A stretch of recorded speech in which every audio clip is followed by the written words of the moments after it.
To understand what the 5G revolution is all about, it's important to stress that 5G isn't just a step up from 4G cellular communications in the way that 3G stepped up to 4G. The arrival of 5G is far more profound, not simply because it gives us much higher speed on phone networks, nor because it offers far greater bandwidth, but because when it's mature, and that's going to take 10 years, 5G networks will form a kind of digital connective tissue which will make up the Internet of Things and the Internet of People.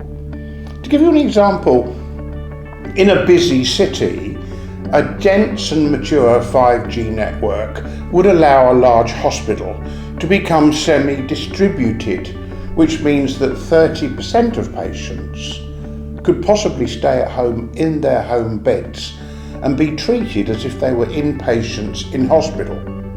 The richness, speed, reliability and power of mature 5G networks will enable the sensors and the monitoring and the communications to take place between the patient, the doctors and the nurses, almost as if the patient was in the bed in hospital.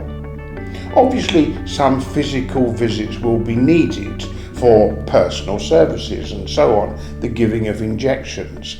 But when a patient can be monitored in real time, as if he and she were in the same room, this completely changes the opportunities for hospitals to treat patients.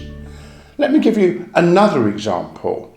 In a dense city where today traffic jams cause chaos, in 15 years' time, dense 5G networks will allow drones to crisscross the city using a drone traffic control system based on a 5G network.